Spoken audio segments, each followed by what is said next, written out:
it may look like we got a lot of materials here to use, but we're just going to go over briefly what you need. It's really not that much, and you can make this thing as simple, quick, and or as complex as you want.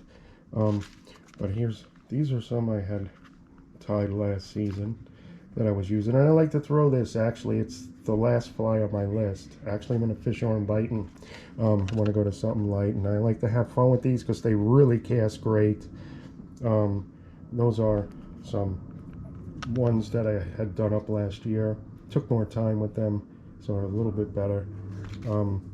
But we're going to go over the materials you'll need. And I like to use for these is number 6.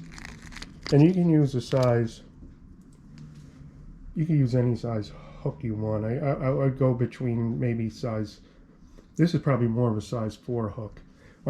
But you can go from a size 4 to maybe a size 2, or if you want a giant crab, whatever you want. But we're going to tie this guy on. This is probably more of a size 4, somewhere between 4 and 6. And that's actually a really thick emerger hook. I love those. I use them for everything. We're going to start the crab with some dumbbell eyes. So I don't know if it throws it in that Clouser family of flies, but it's really not. It's kind of like a parachute. Or you can use, I also use bee chain eyes. Now whatever size eye you want that fly to do, pick. You got small, medium, large eyes. Of course, the more weight you use, the faster that fly is going to sink. So just keep in mind what you want to do to that fly and where you want to fish them. I usually tie up a bunch so they will do different things. For claws, old-fashioned chicken feathers from the bottom, and I like to use old-fashioned chicken feathers right from the bottom, and those are going to be your claws. And I'm not going to talk about any special techniques. I just throw things in there. That's what I do, and they work. So you're going to go. I use 2 in this pattern, but you can put 4, 2 on each side. That's kind of good to do because sometimes those claws pop off, and that fly should catch fish even without claws. I don't think it matters much, but if you want to use 2 on each side, if you lose one, you still got the other one on the side. If you lose 2 on one side, you still got the 2 on the other side. Kind of like bulking up a deceiver, so it gives you some go time. These are all tied with 1 claw piece, and actually you can see one side's ripped off. He's got 2, he's got none. So you see what happens to them. Now the body, the body for this fly is where the magic all happens. And I like to use, this is UV glow bug yarn. This is also synthetic yarn, and this is poly yarn, and this is old-fashioned Flora Jensen fat and fuzzy yarn. Really makes a nice tail. This stuff is pretty good. But the whole idea is you're going to blend that all together, and that is going to make the magic of the Long Island Calico Crab fly, is the body of that fly, to give it that distinct look, color that Calico Crab fly has. For the legs, you can use rubber legs if you want, but I am going to be using, I have here, pick your old grizzly feathers that you have put aside, and those will be your legs. And you're going to select, if you want longer legs, of course you go with the bottom end of the fly. If you want shorter legs, go with the top end of the fly. And what you want to do is actually, I think I skipped that step, is if you open those legs up, it'll open up on the fly better when you tie it. But we're going to use grizzly feathers for our legs on our fly. And use whatever thread you got. I'm using, this is the dumbbell, I think 6.0 waxed, unwaxed. This fly, I don't think it matters much. You need your scissor, for trimming. Whatever you use to bind your flies down. And if you want, you can use a brush to neaten them up. I don't like things neat. So those are just the materials we're going to be using to tie the Long Island Calico Crab fly. So I got my thread ready to go here, tied to the top of your hook. And we're just going to tie in those bead chain eyes.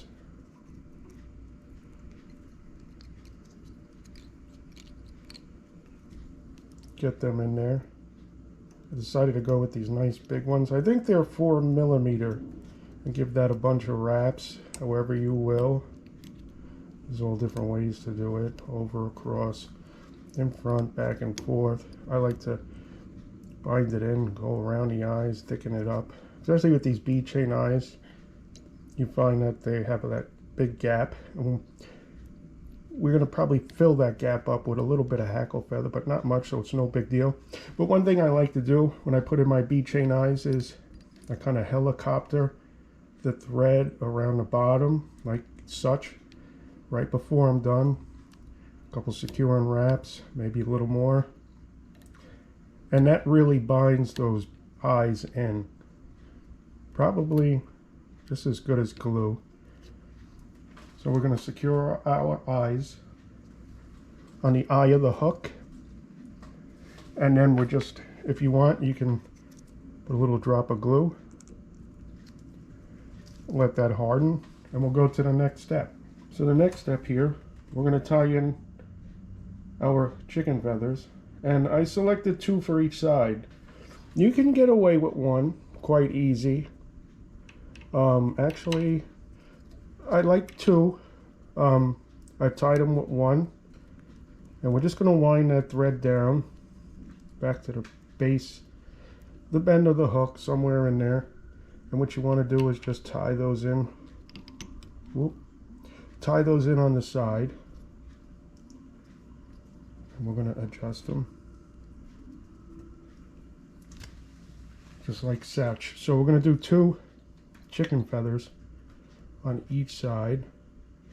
Bring that down, and you can see that you can see the feathers leaning down, and I want that, and you're going to see why later in the end, just because of the orientation of the crab. And we're going to do the same. I have 2 more chicken feathers here. Let me get them together.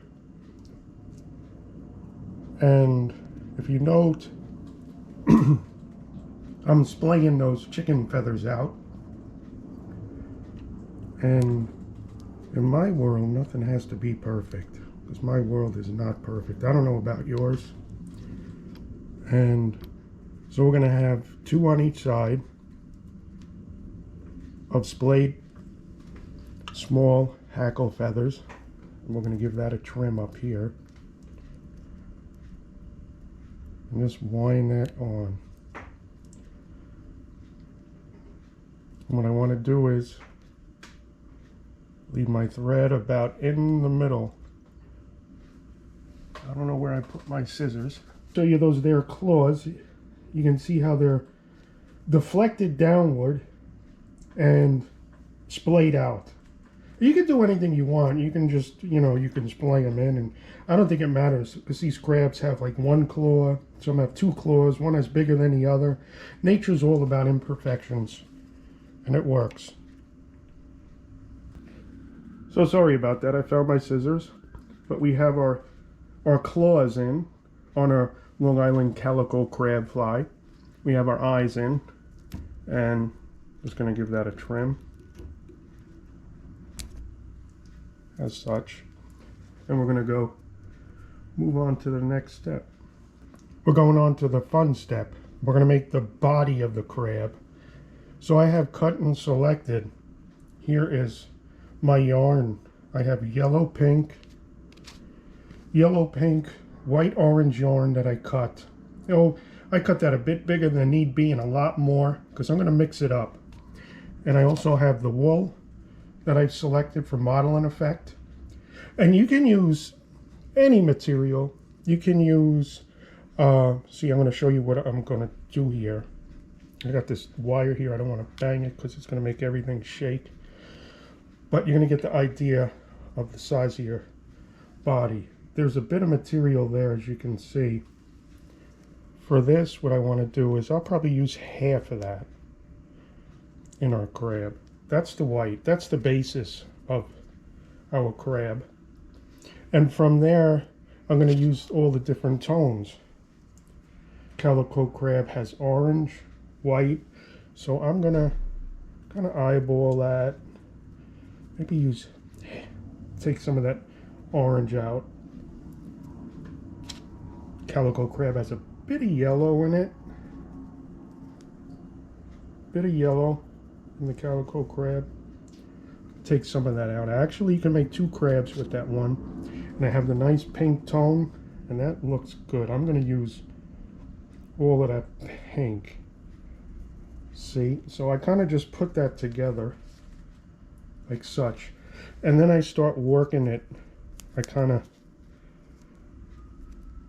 blend it now all through and try to get a nice mix. You can see. And like I said, you can use any material. You can use all wool, all synthetic yard.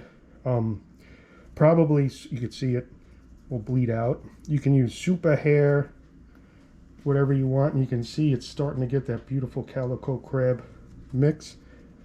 And all these materials will act a little different than each other. All imperfect. And that is maybe a little more white. That'd be perfect, but I think that middle looks good. And one thing I'm going to do, I'm going to kind of put it and roll it as such. You can see what I'm doing here. So now you have that one nice mottled looking piece, but it's going to get better. You know, those calico crab have a little brown, and you can use brown wool or brown yarn, but if you notice, I'm going to make nice solid spots with that there yarn. Now I'm going to mix that in again, mix it all in, keeping that yarn somewhat straight. You can see it's all solid. You can do that 3-4 times. Again, we're going to roll it about in our hands, mix it. Ooh, it's all, I haven't done these since last spring, last winter. So now we got it where we want it. So that is what we're going to use to make the shell of our crab. And I like the way that looks. And you can see it's a bit of a big piece. This is probably enough to do 3 crabs about this size, but it all depends on how you want to make them. Make the bundle as big, small, tight. That crab's going to kind of act a little different with more material. Basically keep in your mind if you want that crab to sink and drop, or if you want it to float and fly. This has kind of got light eyes, so I'm not worried about the bottom. I tie all different, you know, I'll tie them with the bead chain, I'll tie them with lead, and so it all kind of, you go through your crabs, see what they do. So now we're ready to put the body on. We have our body hair that we just put together. And what I'm going to do is I'm going to kind of go on the wool. I'm going to see where our brown wool strips, let's see where they work together. And that will be my middle. So what I want to do is, you're going to put that on top. Kind of hold it there. Then you want to wrap that right in the middle. And you go about 3 good times, or 4. Just going to wrap that 3. We're going to go 4 times. Surprise my, and we're going to keep that up on the top. So you almost have doing what you would do, say, for an egg fly. And now we're ready for the next step, the fun part. So now we tied in our yarn, wool, synthetic blend, super hair, mix, whatever you call it. And what we're going to do is we're going to pull it up in the air, and you can twist it around and up and whatnot. And this is where the magic happens. And I like this fly because it's only a couple easy steps. And we have our snippers. You take those, and we're going to clip. Got my hands nice and steady, they're holding each other. You want that shell, oh, you can go make it small, high. I'm going to guess around there. Make a nice big broad wide shell. And we're going to, with that wool, those strands, you're going to cut that. It looks like you got a funky hairdo. You could save that for your next crab fly. It's all ready to go. So the more you make, the more you tie, you can all gauge that in. And that is just going to now flatten out.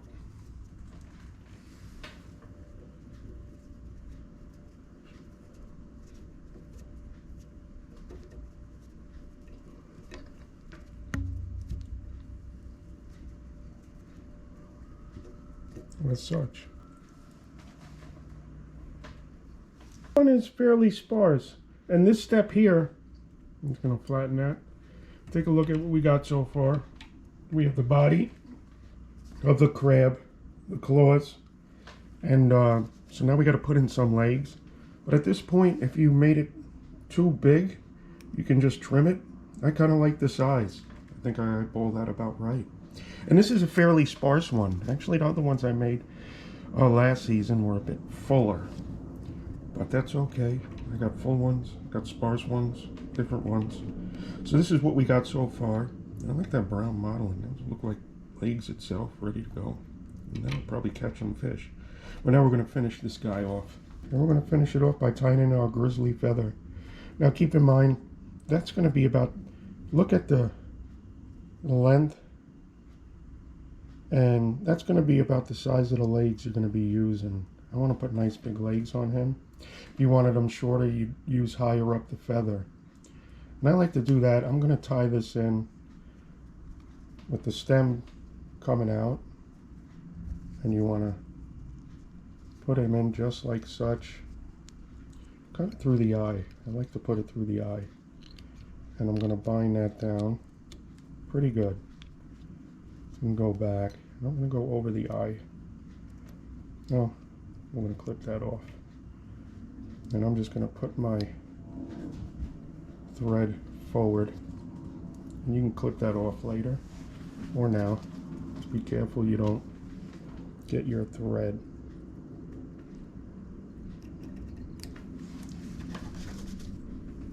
And the last step here, what we're going to do is wind our feather, our legs, around and under our body. And you can see those beautiful legs start to form. I'm going to go 2. That should be plenty.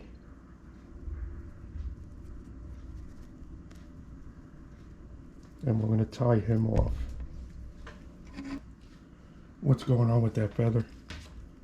And we're just going to tie that up to the eye of the hook tight. This way we can just snap it right off. And as we pull, we're going to tighten it. You can do that any way you want. So I'm going to pull my legs back now and wind it good and tight. There's a lot of ways to do this.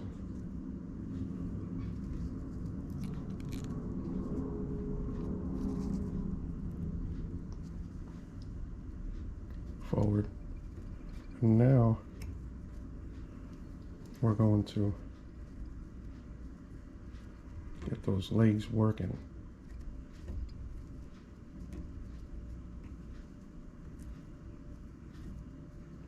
That's a really big full crab.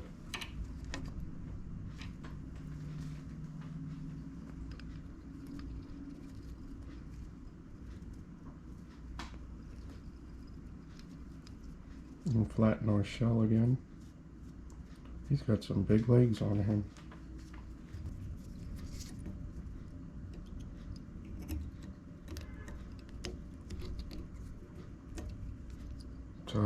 the top of the crab. You can bind it, drop a glue. This next step is you want to turn your crab around, and you're going to turn that body of the crab to the other side. So you want to bring that body around, and I didn't glue those eyes in, so they're going to go, or you can set them back in place. So we kind of flip that body up over to the other side.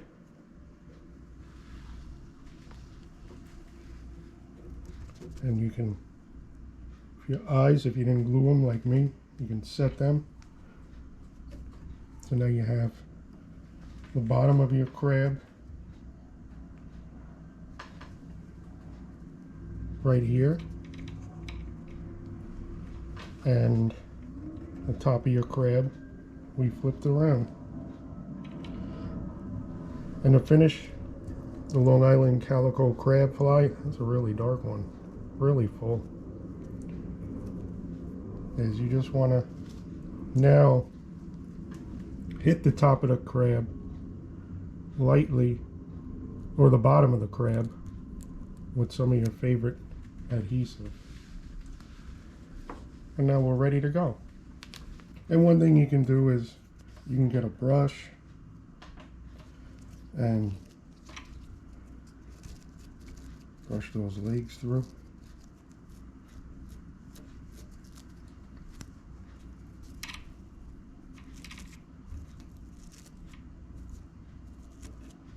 But that will all open.